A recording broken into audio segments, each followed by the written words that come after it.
जय हिंद। आप लोगों का हमारे यूट्यूब चैनल पर मोस्ट वेलकम है। हम लोग बीपीएससी टीचर के जितने भी एग्ज़ाम आ रहे हैं और उसके जितने भी टॉपिक्स हैं, मैथ्स है, रीजनिंग है और बीटीबीसी के बुक्स हैं, हम अपने यूट्यूब चैनल पर अपलोड करते जा रहे हैं। जिसके डिमांड है, जिस सब्जेक्ट का अपलोड कर दिए, आप लोग नहीं देखे तो देख लीजिए। हमने आज मैथमेटिक्स का टेस्ट सीरीज़ नंबर 3 प्लेटफॉर्म का लाए हैं और ये बहुत ही 20 नंबर का टेस्ट सीरीज़ होगा। आप लोग देखिएगा, बहुत ही अच्छा रहेगा। आइए हम लोग सीखते हैं, समझते हैं। पहला क्वेश्चन कह रहा है 2.45 इस पर रेकरिंग है, ये इक्वल किसके बराबर होगा। तो देखिएगा, तो इसको हमको ये डेसिमल में इसको फ्रैक्शन में चेंज करना है। तो हम कैसे चेंज करेंगे, 2.45 तो हम इसको कंप्लीट लिखते हैं 245। उसके बाद क्या करेंगे, जिसमें डेसिमल नहीं है, सपोज़ 2 में डेसिमल नहीं तो 2 को घटा देते हैं, -2 कर दिए। उसके बाद जितने नंबर पर डेसिमल है उतना नंबर हम 9 को रिपीट करते हैं। 2 नंबर पर डेसिमल है 45 पर, तो और जिस पर डेसिमल नहीं है उस पर उसके बदले 0 लिखते हैं। तो हमारा क्या हो गया, 245 - 2/990। तो ये घटाएंगे तो ये हो जाएगा हमारा 243 डिवाइडेड बाई 990। ये हो गया। इसको कैंसिल आउट करिएगा, 3 से 3 अट्ठे 3 अट्ठे 24, 3 एकन 3, 3 तिया 9, 3 तिया 9।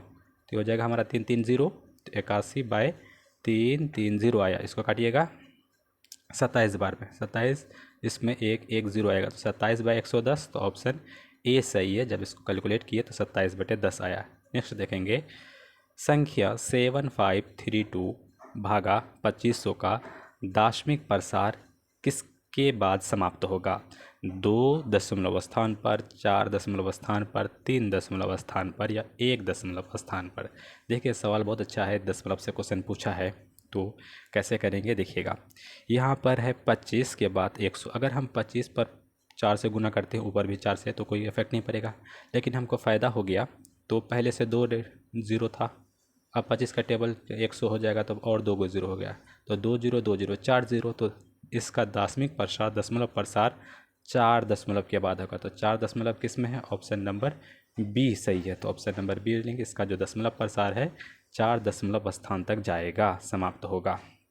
अब देखिएगा, बहुत अच्छा क्वेश्चन पूछ रहा है। एक आदमी अपने धन का 1/3 भाग पत्नी को, शेष का 1/4 भाग अपने पुत्र को और शेष का 2/5 भाग अपनी बेटी को दिया और उसके पास 3000 रुपया शेष हो, तो वास्तव में उसके पास कितना धन था। सपोज़ करिए यहाँ पे जितना भी डिनोमिनेटर है 3, 4 और 5, इसका क्या ले लीजिए आप, एलसीएम ले लीजिए। 3, 4, 5 का जब एलसीएम लेने जाएंगे तो आपको आएगा 60। एलसीएम कितना आएगा, 60। सपोज़ करें कि उस आदमी का, मैन के पास कितना था, 60 का मूलधन था या रुपया धन था, और 1/3 भाग अपनी पत्नी को देता है। तो 1/3 भाग कितना हो जाता है, लिख देते हैं W। 1/3 होता है 60 का, तो 20 हो जाएगा। तो 20 को लिख देते हैं, वाइफ को 20। उसके बाद 1/4 शेष का, तो 60 में से 20 घट गया तो बचेगा 40। 1/40 का 1/4 भाग, और पुत्र को लिखते हैं S। तो ये हो जाएगा इसका 1/4, 40 का 1/4 यानी 10 भाग। फिर बेटी को देता है तो इसको लिखते हैं डॉटर। डॉटर को किससे लिख दिए, डॉटर को हमने डिनोट कर दिया D से। तो अब देखिएगा कितना शेष रहा, तो 20 और 10 30 हो गया। शेष 40 में से 10 घट गया तो 30 हो गया। 30 का 2/5, 30 का 2/5 करिएगा, 30 गुना 2/5, 5 6 30, 6 दूना 12। तो डॉटर के पास कितना हो गया, 12 धन हो गया। अब टोटल धन कितना हो गया देखिए, तो 20 10 30, 10 40 2 42, कितना हो जाएगा, फिर 20 10 30, 30 के 40 2 42, और 60 में से 42 को डिस्ट्रीब्यूट कर दिया तो बचा कितना, 18 धन। 18। यहाँ पे क्वेश्चन कहता है कि 3000 उसके पास सेव रहा, तो 3000 उसके पास क्या है क्वेश्चन के अनुसार, और ये हमारे अनुसार कितना शेष रहा, 18। टोटल धन कितना था, 60। तो 60 से मल्टीप्लाई कर देंगे, 6 तिया 18, 6 दहिया 60।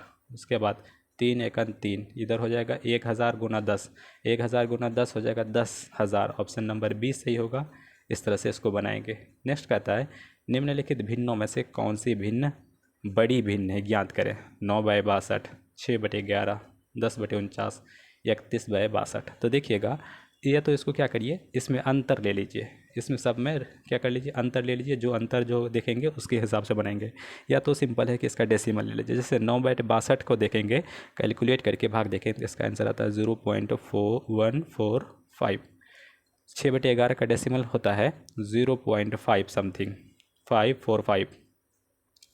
10/49 का डेसिमल प्रसार होता है 0.204, 0.204 आता है। 31/42 देखिएगा, इसका अंतर सबसे कम दिखेगा तो इसका अंतर आता है डेसिमल करके 0.738। तो आपको पता चला होगा, तो 7 से शुरू होता है, सबसे बड़ा कौन सा है, तो यही भिन्न है, ऑप्शन नंबर डी सही है, ये भिन्न सबसे बड़ी है। नेक्स्ट देखेंगे, दो संख्याओं का एलसीएम कितना है, 60 है, और संख्या क्रमशः 4:5 में के अनुपात में है, तो वो संख्या का योग क्या होगा। देखिए दो संख्या सपोज करिए 4 है, ये 5 है, तो इसको मान लेंगे 4x और इसको मान लेंगे 5x, और 4x 5x का एलसीएम हो जाएगा 20x।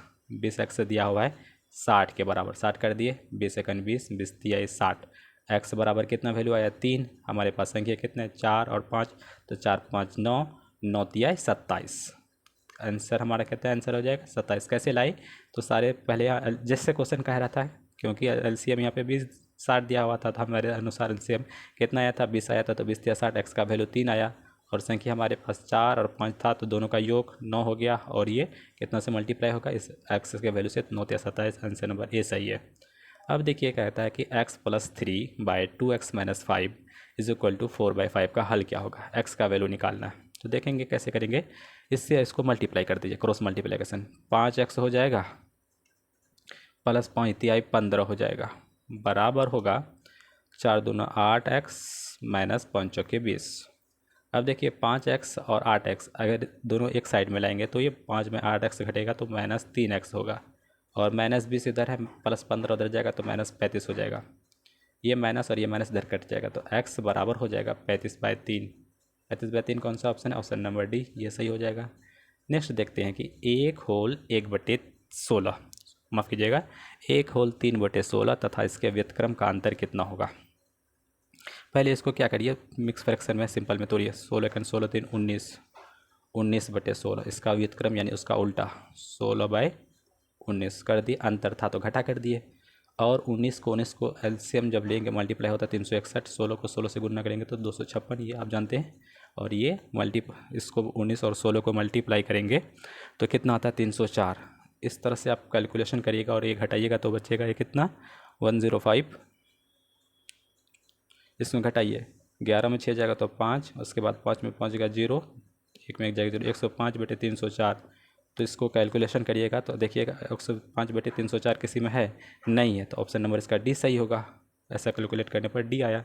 अब देखिएगा एक माली 17,956 पौधों को इस तरह से लगाता है कि जितने पेड़ हैं उतनी ही पंक्तियां हैं। पंक्तियों में लगाता है तो पंक्तियों में पौधे की संख्या कितनी है, तो पंक्तियां पता करने के लिए हम लोग क्या करते हैं, अगर ऐसा क्वेश्चन जब भी पूछता है तो इसका हम लोग वर्गमूल निकालते हैं। क्या निकालते हैं, स्क्वायर रूट निकालते हैं। हमारे पास स्क्वायर रूट कितना का निकालना है 17956 का। पेयरिंग बना देते हैं, पेयरिंग बनाएंगे तो ये इधर होगा 1 1 से करेंगे तो ये हो जाएगा 1 और ये 1 कट गया है, 1 1 2 हो जाएगा, ठीक है। उसके बाद 7 9 को उतारते हैं, अब यहाँ पे कितना करते हैं 3 से लिखते हैं क्योंकि 33 या 69 हो जाएगा, 69 से मल्टीप्लाई करेंगे तो 9 में 9 जाएगा जो, 7 में 6 जाएगा 1, यहाँ पे 3 2 6 2 हो जाएगा, ठीक। उसके बाद यहाँ पे 5 6 उतारेंगे, 5 6 उतारने के बाद ये तो 3 लिखे थे, 3 के बाद 4 डालिए, 4 से डालेंगे तो 4 चौके 16, 6 चौके 24 1 25, 4 2 8 10 से पूरा कट गया, तो इसका वर्गमूल कितना हो गया 134, ऑप्शन नंबर ए सही है। नेक्स्ट देखेंगे, देखिएगा क्वेश्चन नंबर 9 पूछ रहा है, यदि 2 4 6 8 10 12 और 14 तीन संख्या इस प्रकार चयनित की जाती है कि उनका योगफल 14 हो, तो चयनित तीन संख्याओं में से संभावित लघुत्तम संख्या क्या है। अब देखिएगा इसमें से ना हमको चुनना है और उसका जोड़ कितना लाना है, योगफल 14 लाना है। 2 ले लिए, 4 ले लिए, 6 ले लिए, तो देखिए कितना होता है 2 4 6, तो 2 4 हो गया, 6 6 12 हो जाएगा, तो ये नहीं होगा। 2 ले लिए, उसके बाद फिर क्या ले लेंगे हम 4 ले लिए, फिर 8 ले लिए, तो इसको जोड़िए तो कितना होता है 2 4 6 8 6 14, हाँ ये 14 सम हो गया, जोड़ हो गया योगफल। अब देखिए इनमें से लघुत्तम संख्या कौन है, सबसे छोटी संख्या कौन है, 2 है, तो आंसर ये 2 होगा। 2 किसमें, ऑप्शन नंबर डी में दिखता है। तो सबसे छोटी संख्या बताइए जो जोड़ने पर 14 हो गया, तो 2 4 और 6 सीरीज़ बना था। अब देखिए क्वेश्चन नंबर 10, 256 पर पावर 0.16 और 16 पर पावर 0.18 ये बराबर किसके होगा। देखिएगा इसको कैसे करते हैं, बहुत ईजी है। अब करेंगे क्या, 256 जो होता है 16 का स्क्वायर होता है, 16 का स्क्वायर स्क्वायर यानी 16 पर स्क्वायर इस तरह होता है और 0.116 इस तरह से आप समझिएगा, कोशिश करिए। फिर 16 है, इस पर पावर है 0.18। अब देखिएगा 16 पर ये दोनों मल्टीप्लाई हो जाएगा, तो 16 दूना 32 यानी 16 पर पावर 32 हो जाएगा। 16 पर पावर 0.32 इंटू 16 पर पावर 0.18, तो इस तरह से याद करेंगे। तो 16 पर पावर हो जाएगा क्या, जिन दोनों को 32 और 18 को जोड़ेंगे तो ये हो जाएगा 50, 0.50 पॉइंट हटाएंगे बटे 150 बटे पावर करेंगे तो 1/2 होगा। 16 पर पावर 1/2 का मतलब हो गया 4 पर पावर 2 पर पावर 1/2, 2 2 2 कट गया, आंसर आ गया 4। ऑप्शन नंबर ए सही होगा। इस तरह से हम लोग कैलकुलेट करते हैं।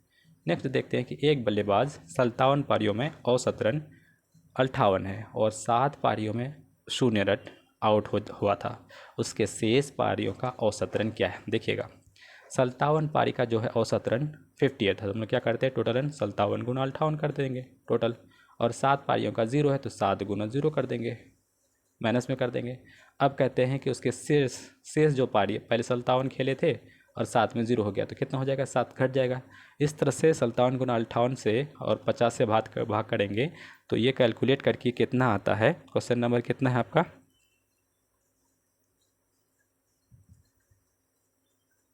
57 गुना 58 को मल्टीप्लाई करके आया आपका 3306/50। इसको जब कैलकुलेट करेंगे तो ये हो जाएगा 66.12। तो देखिएगा कौन सा ऑप्शन है, था ऑप्शन नंबर डी है। तो इस तरह से बनेंगे। बिल्कुल क्या करना है, जब कुल रन होता है तो आपस में मल्टीप्लाई हो जाता है। और लगभग 9 क्वेश्चन है, ध्यान से देखिए। बहुत ही कहता है A ratio B plus C is equal to 1:3, C ratio A plus B is equal to 5:7, तो B ratio A plus C का बराबर क्या होगा। देखिएगा कैसे कैलकुलेट करते हैं। A रेशियो B प्लस सी, ये तो स्पेस नहीं है, हम कैसे आपको बताएं, फिर भी देखिए हम कोशिश करते हैं। इधर समझिएगा, A रेशियो B प्लस सी, तो हम क्या करते हैं, A रेशियो ले लेते हैं, A ratio A plus B plus C बराबर क्या कितना हो जाएगा, 1:4 हो जाएंगे। फिर देखिए C रेशियो, इसको भी टोटल जोड़ लीजिए, A प्लस बी प्लस सी, इसका जो रेशियो है C का रेशियो कितना है, 5 है, और टोटल कितना हो जाएगा, A plus B plus C 12, A plus B plus C यहाँ पे 4 है, यहाँ पे 12, तो बराबर करिए, ये तो 12 हो जाएगा। यहाँ पर A का वैल्यू 3 हो जाएगा, 4 या 12 से मल्टीप्लाई करेंगे तो ये देखिए A का वैल्यू 3 आया और C का वैल्यू 5 आया। आप बताइए, सपोज़ A का वैल्यू कितना आया, 3 आया, और C का वैल्यू 5, और A प्लस बी का वैल्यू 12 है, 12, तो B का वैल्यू कितना होना चाहिए, इधर 3 और इधर 5, 5 3 8, तो B का वैल्यू 4 होना चाहिए, तब तो 12 मिलकर होगा। अब हमका क्वेश्चन पूछता है, बताइए कि इधर देखिएगा कि हमको B रेशियो निकालना कहता है कि B रेशियो, बताइए B ratio A plus C का वैल्यू क्या होगा। तो B का वैल्यू आपको पता है, B का वैल्यू है 4, उसके बाद A का वैल्यू 3 और C का वैल्यू 5, 5 3 8, 4:8, तो कट जाएगा 1:2 आ जाएगा, 4 4 4 दूनो 8। तो देखेंगे ऑप्शन कौन है, तो ऑप्शन नंबर ए सही है। इस तरह से हम आपको बता के किसी तरह से आप सपोर्ट करिए, बता दिए आपको। नेक्स्ट देखेंगे, नेक्स्ट देखते हैं क्वेश्चन नंबर 12। कमला जो नाम की एक लड़की है का विवाह 6 वर्ष पहले हुआ था। आज उसकी आयु विवाह के समय की आयु से 1/4 गुना है। उसके पुत्र की आयु उसकी आयु की 1/10 गुना है, तो 5 वर्ष के बाद उसके पुत्र की आयु कितनी होगी। कमला का विवाह माने कि 6 वर्ष पूर्व कमला की आयु x थी। अब 6 वर्ष के बाद, अब जो है x प्लस 6 वर्ष के बाद ये हो जाएगी x गुना 4 1 4 1 5/4 गुना हो जाएगी। ठीक है, अब इसके अकॉर्डिंग देखिएगा कि क्या कह रहा है कि इतना गुना हो जाएगा, तो देखेंगे ये बराबर आपस में हो जाएगा। x प्लस 6, तो 4 से क्रॉस मल्टीप्लिकेशन कर दीजिए, क्रॉस मल्टीप्लिकेशन जब किए तो 4 गुना एक्स, तो 4x हो जाएगा, 6 चौके 24 हो जाएगा, इधर हो जाएगा 5x, 5x को घटाएंगे तो x बराबर 24 हो जाएगा। तो कमला की जब शादी हो रही थी तब उसकी आयु 24 वर्ष की थी। 6 वर्ष के बाद तो 24 प्लस 6 यानी 30 साल की हो जाएगा। अब उसका पुत्र जो है कितना हो जाएगा, 1/10, 1/10 यानी कि 30/1 से 10, तो यानी उसका जो बेटा हो जाएगा 30 का 1/10 यानी 3 वर्ष का हो जाएगा। ठीक है, तो 5 वर्ष के बाद उसका पुत्र कितना का, तो 3 + 5 यानी 8 साल का हो जाएगा। कितना, ऑप्शन नंबर बी सही है। नेक्स्ट देखते हैं क्वेश्चन नंबर 14। अब देखिएगा P sine theta is equal to √3 और P cos theta is equal to 1, तो पी का वैल्यू कितना है, देखिएगा दोनों को डिवाइड कर दीजिए। तो P sine theta is equal to √3 है। ठीक है, और इधर मेरे पास है P cos theta is equal to 1 है। देखिए पी कट गया, sine theta by cos theta बोलते हैं टेन थीटा। टेन थीटा का वैल्यू अगर √3 हो जाता है तो थीटा का वैल्यू हम लोग समझते हैं 60 डिग्री। कितना डिग्री समझते हैं, 60 डिग्री। अब देखिएगा यहाँ तक तो हम लोग 60 डिग्री निकालिए, थीटा का वैल्यू 60 डिग्री समझिए। अब यहाँ पर थीटा की जगह 60 डिग्री रखिए, पी इंटू साइन 60 डिग्री √3/2 होता है, तो √3/2 रख दिए बराबर √3। तो ये √3 और √3 कट गया, पी इंटू 1/2, तो इधर हो जाएगा p बराबर 2। तो आंसर कहाँ है, ऑप्शन p बराबर 2 डी पर है, तो ये आंसर डी सही होगा, p बराबर 2। देखिएगा क्वेश्चन नंबर 15 है, बहुत आसान क्वेश्चन है। कहता है कि एक भिन्न के अंश में 20% तथा हर में 25% की वृद्धि करता है। सपोज करिए x था और ये न्यूमरेटर ये डिनोमिनेटर, अंश ऐसे होता है न्यूमरेटर, इसमें से क्या किए, अंश में 20% तो 100 था 120 हो जाएगा, हर में 25% तो 100 था 25% का वृद्धि हो गया, और ये इसका वैल्यू दिया तो 3/5। तो कैलकुलेशन करिए, ये काटेंगे 5×10 बचे 25, ये हो जाएगा 5×10 5 के 20 24, 3 × 8 24 बचे 25। तो ये हो गया x/y इज इक्वल टू हो जाएगा 5/8, क्योंकि इधर कैलकुलेशन x/y बराबर होगा, ये तो उधर जाएगा 5/8। ऑप्शन नंबर सी सही है 15 का, ऑप्शन नंबर सी जो होगा सही होगा, कितना 5/8 सही है। तो नेक्स्ट देखेंगे, एक फल बेचने वाले ने 22.5 रुपये प्रति दर्जन की दर से आम खरीदकर 8% हानि पर बेच देता है। तो बताइए ग्राहक ने आम का क्या दिएगा, यानी कॉस्ट प्राइस, सॉरी एसपी पूछ रहा है, सेलिंग प्राइस पूछ रहा है। देखिए क्या कह रहा है, माफ़ कीजिएगा, 22.5 प्रति दर्जन, तो सारे क्या करेंगे, 22.5 प्रति दर्जन यानी 22.50 कर दिए। उसके बाद क्या करते हैं, 8% का लॉस किया है, तो लॉस को हम, ये तो हमेशा मूलधन 100 पर होता है, लॉस 8% यानी 92/100। जब इसको आप कैलकुलेट करने जाइएगा 22.5 पॉइंट इतना, तो ये 0 0 कट ही गया। इस तरह से और करिए, 5 चौके 20 पचे 25, ये हो जाएगा 5 दूना 10, ये हो जाएगा 46 दूना 92, 45 दूना 46 कीजिएगा। ये क्वेश्चन नंबर 16 का ए जो है सही है। इसको यानी कि हम बोल सकते हैं कि इसका जो कैलकुलेट करके आया 20.70 आया, मल्टीप्लाई करके 45 × 40/100, तो कितना हो जाएगा 20.70। नेक्स्ट देखते हैं, 40 आदमी किसी एक कार्य को, नियत कार्य को करते हैं। 40 आदमी उस समय में एक कार्य को करते हैं। यदि कार्य करने पर केवल 30 आदमी लगाए जाए तो यह तक करते हैं। सपोज करिए 40 आदमी हम मान लिए थे कि x दिन में करते हैं 40 आदमी, और 30 आदमी लगाते हैं तो 6 अतिरिक्त दिनों की आवश्यकता होती है। 30 आदमी लगा दिए, x दिन में 6 अतिरिक्त दिन, 6 अतिरिक्त कर लिए। नेक्स्ट देखेंगे, अब क्या करेंगे, 40 × x, तो ये हो जाएगा हमारा 40x बराबर 30 × x 3x और 6 तिया 18, यानी इधर ही हो जाएगा हमारा 180। 40x में 30x घटेगा बराबर 10x होगा, 10x बराबर 180, तो हम कह सकते हैं x बराबर 18 हो गया, यानी कि वो 40 आदमी 18 समय में कर सकता था, तो हमारा x का वैल्यू 18 हो गया। अब कहता है कि 60 आदमी उस कार्य को कितने दिनों में पूरा करेंगे, तो देखेंगे 40 का वैल्यू 18 दिन में करता था 40 आदमी, और 60 आदमी कितने दिन में, डी दिन में करेंगे, तो डी दिन रख दिए, 20 दूना 40, 20 तिया 60, 3 छक्के 18, 6 दूनी 12, डी बराबर कितना हो गया 12। ऑप्शन नंबर सी सही करेंगे। इसमें 2 क्वेश्चन बना। अब देखिएगा, एक नाव 8 घंटे में धारा के विपरीत दिशा में 40 किलोमीटर चलता है और धारा के 6 घंटे में अनुकूल दिशा में 36 किलोमीटर चलता है, तो शांत जल में नाव की चाल कितना है। देखिएगा सपोज करिए धारा के विपरीत, यानी धारा के विपरीत दिशा में चाल कितना होगा, चाल क्या होता है, दूरी बटे समय, तो 40/8 बराबर 5 किलोमीटर प्रति घंटा हो जाएगा। धारा के अनुकूल, धारा के दिशा में कितना हो जाएगा, 36/6, तो 6 किलोमीटर प्रति घंटा। अब शांत जल में क्या होता है कि धारा के दिशा में जो चाल आती है और धारा के विपरीत दिशा में जो चाल आती है उसको जोड़ करके 2 से भाग करते हैं, 6 5 11/2, 11/2 को 5.5 बोलते हैं, तो ऑप्शन नंबर बी में दिखाई देता है, ये सही होगा। ये फॉर्मूला याद कर लीजिएगा। यदि साधारण ब्याज 300 पर 15 रुपया बढ़ जाता है तब ब्याज की दर 4%। बढ़ जाती है तो समय क्या होगा, इसमें टाइम पूछ रहा है, ये थोड़ा सा अच्छा से देखिएगा। ये देखिए कितना बढ़ गया, S1 S2 माइनस S2 तो 15, ये हो जाएगा 300 गुना टाइम पूछ रहा है, टाइम कितना था, रेट कितना, 4% द्वारा 100 से इसको क्या करेंगे, डिवाइड करेंगे। तो 15 दूना 30, तो कितना हो जाएगा 20, 20 पंचे 100, टी बराबर क्या हो जाएगा, यानी कि 5/4। इसको जब हम लोग इक्वेशन में बदलेंगे 1/4 टाइम हो जाएगा, तो ऑप्शन नंबर ए सही है।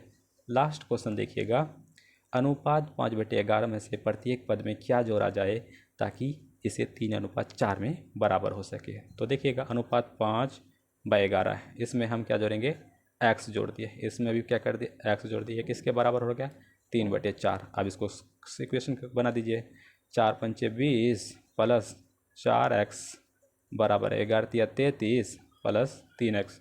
अब देखिए 4x में 3x से घटाएंगे तो बचेगा x, 33 में 20 घटाएंगे तो बचेगा 13। ऑप्शन नंबर बी सही है। यहाँ तक बने रहने के लिए और कॉर्पोरेट करने के लिए बहुत बहुत धन्यवाद, क्योंकि हमें अभी संसाधनों की बहुत कमी है। इस तरह से आप अगर सहयोग कर रहे, सीख पा रहे तो हमें बहुत खुशी मिलेगी। और ऐसे ही यूज़फुल वीडियो पाने के लिए हमें हमारे वीडियो को आप लाइक करिए, शेयर करिए और सब्सक्राइब करिए, दूसरों को भी मदद करिए। थैंक यू सो मच, धन्यवाद।